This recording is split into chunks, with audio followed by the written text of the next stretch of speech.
porque el país de origen de Sonic lo odia. ¿Hizo algo para que pase esto? Y sobre todo, ¿alguna vez podrá mejorar su reputación allá?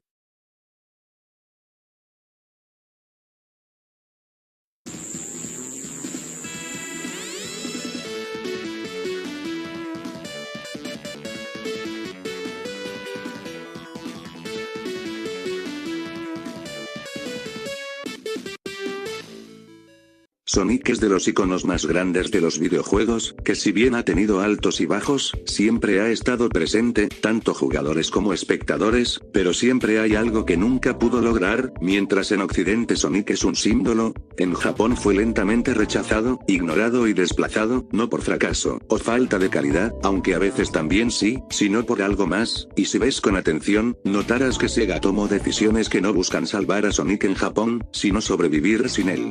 Sega fue, es y siempre será una marca enorme en Japón, pero la verdad es que esa grandeza nunca fue gracias a Sonic, sino a los juegos arcade, en los salones recreativos de Sega, o Game Centers, ahí es donde es fuerte. Pero cuando se habla de consolas de casa, la historia es muy diferente. La mayoría de consolas de Sega tuvieron un desempeño pobre en Japón, al menos hasta la Saturn. Así es, la peor consola de Sega fue la única que funcionó relativamente en Japón, pero claro, no fue suficiente para salvarse del fracaso. Y de hecho, la que peor la pasó fue la Mega Drive, o Genesis como le decimos aquí, y es que muchos no entienden lo mal que la pasó esta consola, sobre todo si la comparamos con la Super NES. Mientras en Estados Unidos competían de verdad, en Japón, la Super NES aplastaba a la Mega Drive sin problemas, porque la gran N se enfocó en darle lo que quería a su público principal, o sea Japón, y aquí está el problema, Sonic dependía de una consola que no era rentable en ese país.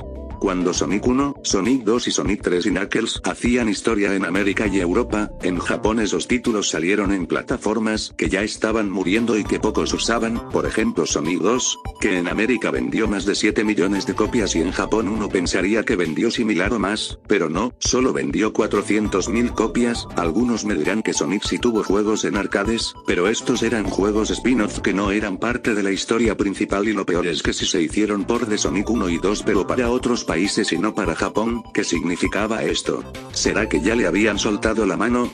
¿O desde el inicio sabían que no era para el mercado japonés? Y la situación empeoró con la llegada de la Saturn, que solo es recordada por sembrar la ruina financiera de Sega y cuando funcionó medianamente bien, la oportunidad para demostrarle a Japón el potencial de Sonic. La consola no tuvo casi juegos de Sonic, de los 3 que habían, Sonic 3D Blast era un port, Sonic R era un juego de carreras y Sonic Jam era un recompilatorio, no significaban nada realmente para el erizo más allá de intentar salvar la Saturn.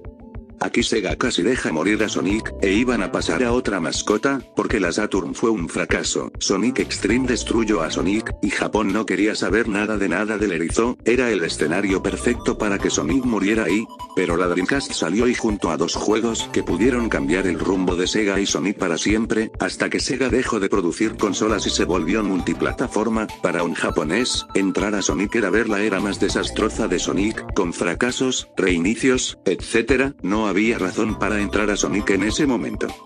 Japón nunca logró interesarse en Sonic realmente, entre que Sega creó su mascota con un enfoque en los americanos y europeos, con una actitud rebelde, Japón de ese momento no le agradaba, y encima las veces que Sega pudo tener una oportunidad con Japón, Sega la desperdició, y si bien, Sonic Frontiers logró caerle un poco mejor a los japoneses, tampoco fue un exitazo, las películas le han dado un poco más de visibilidad, pero sigue sin ser tanto para las calles japonesas.